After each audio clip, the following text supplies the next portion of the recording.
કચરાના પહાડ ઉપર હું ઊભી છું.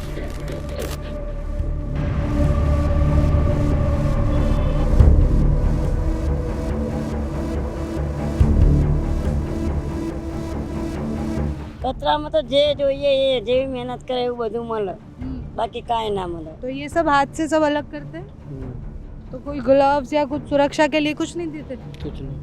બહુ વર્ષ થઈ ગયા, 20-25 વર્ષ થઈ ગયા. 20-25 વર્ષથી આ પહાડ છે. તમે જે કચરો નાખો છો એ તમે ભીનો અને સૂકો અલગ કર્યા વગર નાખી દો છો અને એના પછી જે અહીંયા આવે છે એની સ્થિતિ શું હોય છે?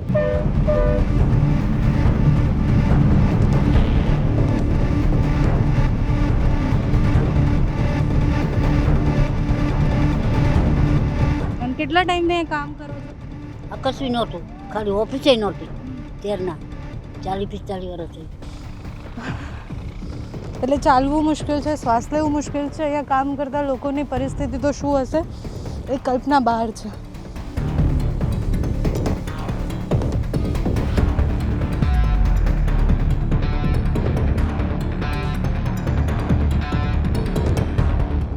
એ તો પીઠા ઉપર વેચે ને, બીજા કચરા પાંજરામાં જાય ત્યાં આગળ ક્યાં? નીચે ખાતર બનાવવા માટે. तो कितना मिलता है यहाँ पे मजदूरी? 300-400 रुपये मिलता है. दिन का? 300 રૂપિયા, 200 રૂપિયા, 300 રૂપિયા, 250 રૂપિયા, બસ. મને વધારે ન મળે.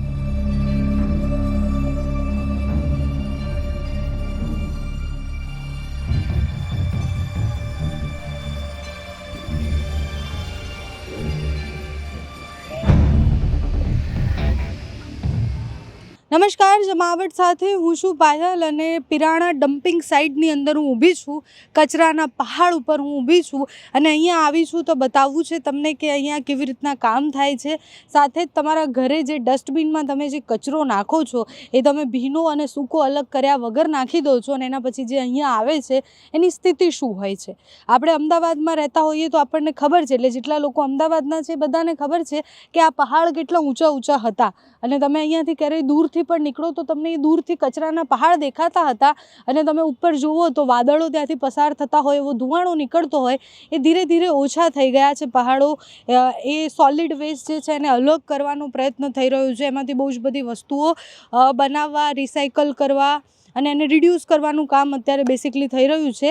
એએમસી એ કરવાનો પ્રયત્ન છેલ્લા કેટલાય વર્ષોથી કરી રહી છે ને હજી પણ એ ચાલુ જ છે. એટલે મારી પાછળ તમે જે પહાડ જોઈ રહ્યા છો એ ઘણા ખરા અંશે મેં જોયું છે ત્યાં સુધી ઘણો નાનો થઈ ગયો છે, પણ પ્રોબ્લેમ અહીંયા સોલ્વ નથી થઈ જતી. અહીંયા આવ્યા છીએ તો તમને વાસ્તવિકતા પિરાણાની બતાવી છે, અહીંયા કામ કરતા લોકોની પણ વાસ્તવિકતા બતાવી છે. કારણ કે કરપ્શનથી લઈને જે રીતના બધો જ કચરો ફેંકવામાં આવે છે એના કારણે ભોગવવું કોને પડે છે? ભોગવવું એ અમદાવાદના તમામ લોકોને પડે છે, ભોગવવું અહીંયા કામ કરતા લોકોને પડે છે.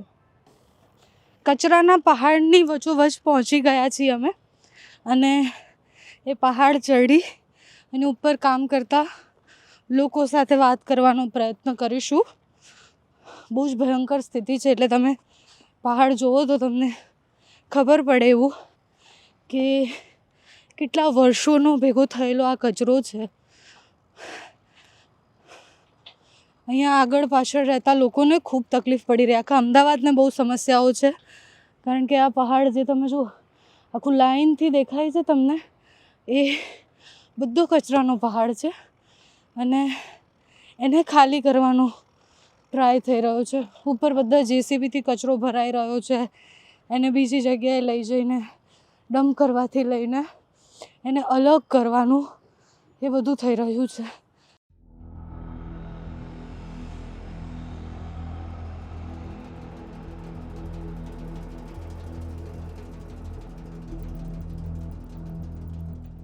શું નામ છે બા તમારું? મારું નામ ગીતા છે. મેં ગીતાબેન, તમે અહીંયા વીણો છો કચરો? હા, કચરો વીણીએ. શું કરીએ બેન, ભંગારને વીણીએ. બગલ ઝોલાના ઠેલાની ચેનો આવે ને એ કાપીએ છીએ, બાકી કંઈ નહીં બીજું. તો અહીંયાથી શું મળે આમ કચરામાંથી? કચરામાં તો જે જોઈએ એ જેવી મહેનત કરે એવું બધું મળે, બાકી કાંઈ ના મળે. તો આ તમે જોયું કે આ હવે ઓછો થાય છે પહાડ કે ના વધે છે? ઓછું થઈ રહ્યું છે.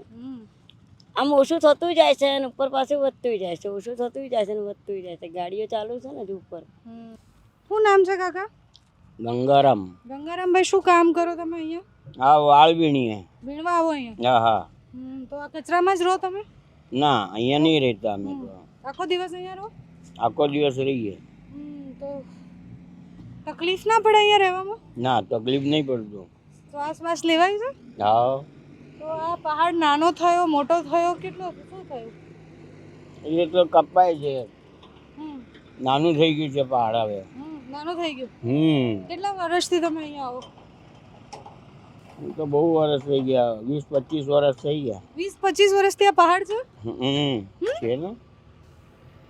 પહેલા નાનો હશે પછી મોટો થયો પછી મોટો થયો? હા આ બાજુ 3 પહાડ હતા. 3 હતા ને? હા. તો હવે કેટલા છે? હવે એક રહ્યું છે. હવે એ કટિંગ ચાલુ જ છે. પછી આ બધો સામાન ક્યાં લઈ જાય કચરો? એ તો પીઠા ઉપર વેચે ને. બીજા કચરો આ પાંજરામાં જાય ત્યાં આગળ ક્યાં? નીચે ખાતર બનાવવામાં જાય. ખાતર બનાવે અંદર? હા. પછી આ અલગ કોણ કરે કચરો? ત્યાં મશીન કરે છે ને બધું. મશીન કરે છે. હા. પછી બીજું શું બને ખાતર સિવાય? એ પેલા લાઈટ બને. લાઈટ ઉર્જા બને છે. હા હા. એટલે આપણે જે પહેલા આપણે વધારે જાણતા નહીં. બાકી અહીંયા કામ થાય એ વેસ્ટ લઈ જઈને એનાથી ખાતર ને બધું બનાવે. હા હા. ખાતર. એ આપણે જેમ વાત કરી એમ કે સોલિડ વેસ્ટ ને અલગ કરી અને એનાથી પ્રયત્ન થાય છે કે બીજી વસ્તુમાં એને રિસાયકલ, રીયુઝ, રિડ્યુઝ, આ RRR જે એએમસી આપ્યું હતું એ RRમાં રિડ્યુઝ, રિસાયકલ અને રીયુઝ થઈ રહ્યું છે બધું. શું નામ છે બુન તમારું? અનિતા. અનિતાબેન. ને કેટલા ટાઈમથી અહીંયા કામ કરો બેન? 5-6 સાલ થઈ ગયા. 5-6 સાલ થયા. અને ક્યાં રહ્યો છો? તળાવડી પર. તળાવડી પર. અહીંયા શું મળે કચરામાં તમને? ભંગાર મળે. ભંગાર મળે. બીજું? બીજું કંઈ નથી મળે. તો બીક નહીં લાગતી નાની નાની છોકરીને અહીંયા લઈને આવો છો? નહીં લાગ્યા. હું આવતા રહીએ ને પાછા દેખતા રહીએ ને. તો આ બીમાર નહીં થતી છોકરી? નહીં. રોજે અહીંયા આવો? આવો. કયો સામાન મળે? પ્લાસ્ટિક મળે, ગ્લાસ મળે, શું મળે? પ્લાસ્ટિક મળે, લોખંડ મળે, કાચ મળે. કાચ મળે. પછી એ ક્યાં વેચો તમે? યા નિશા નીચે વેચી દો. તો આ હાથથી જ બધું તમે કરો? હા. હાથથી અલગ કરવા? હાથથી અલગ કરો. પણ આટલા બધા કચરાના પહાડ પર આવો તો આમ બીમાર ના થઈ જાઓ? નહીં થાય. તમારું? अनिल कुमार. અને નીલકુમાર કેટલા વર્ષથી અહીંયા काम करो છો? हो गया 6-7 महीना. 6-7 महीने हुए हैं. कहाँ से है आप? बिहार से. बिहार से है. तो कितना मिलता है यहाँ पे मजदूरी? 300-400 रुपये मिलता है दिन का. और इधर सब ऐसे काम करते 300-400 में ही. क्या क्या मिलता है कचरे में से? कुछ भी. कुछ भी मतलब क्या क्या? ये है सामने प्लास्टिक मिलता है. डब्बा, शीशे, आप आपको क्या काम बोलते हैं कि क्या अलग करके रखना है? प्लास्टिक अलग, बोतल अलग.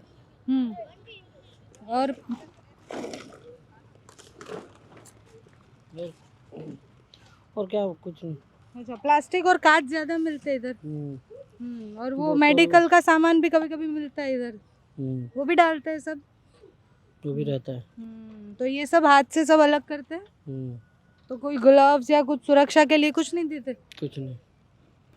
બસ શું ઉંમર છે તમારી? 80 ઉપર. 80 ઉપર છે. અને કેટલા ટાઈમથી અહીંયા કામ કરો છો? આ કશું નહોતું, ખાલી ઓફિસે નહોતી. ત્યારના 40-45 વર્ષ થઈ ગયા. કચરો વીણવા આવતા અહીંયા? હા. બા હું અહીંયા બેસી જાઉં? હા, બે જા. આ શું છે? જરા બે જા. બેહો. અને શ્વાસ લેવામાં તકલીફ નહીં થતી? कुछ भी नहीं है मेरे. કેટલા પૈસા મળે તમને બા અહીંયા? 300 રૂપિયા, 200 રૂપિયા, 300 રૂપિયા, 250 રૂપિયા, બસ. મને વધારે ન મળે. કેમ? મારે તો તાકાત હોય એટલું હોય ને. અચ્છા, જેટલો સામાન ભેગો કરો એટલું મળે એવું હોય? અચ્છા, વજન થાય પછી? હા, એનો વજન થાય. અને શું અલગ અલગ કરવાનું હોય તમે? હા, મીણિયા, રફિયા, રમકડું. હા, 2 મિનિટ. રમકડું, કાચની બાટલી, આવું બધું જુદું જુદું કરવાનું હોય. પછી એને લઈ જાય કે અહીંયાથી? હા, એ નીચે અમારે ટેમ્પો આવશે, આ જઈને આવી. એ ઇલેક્ટ્રિસિટી ને બધું બનાવે ત્યાં લઈ જાય?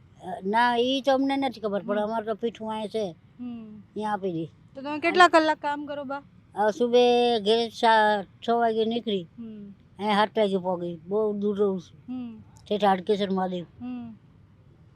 તો તમારા ઘરના બધા અહીંયા જ કામ કરે? કોઈ છે જ નહીં મારે. છોડ્યું બેસે તો હોન ઘેરે. લડકા નહીં. ને તમે કઈ જ નહોતું અહીંયા ત્યારથી અહીંયા કામ કરો છો? હાજી તો કેટલા વર્ષથી કશું કરી. તો શું આ પહાડ ઓછું થાય છે? શું થાય છે? ઓછું થાય છે ને થાય. ઓછું થાય ને વધતું જાય. ઓછું થાય ને વધતું. તમારો હાથ બતાવો. તો હાથથી વીણો બધું? હાથથી જ. તો તકલીફ નહીં થતી કઈ? કુછ નહીં. સારું છે બધું, તંદુરસ્ત છે. ઉપરવાળાની મહેરબાની છે. બાકી મારે તો અહીંયા માસ્ક કાઢ્યા વગર વાતે નહીં થઈ રહી. મારા બેબીને એવું છે.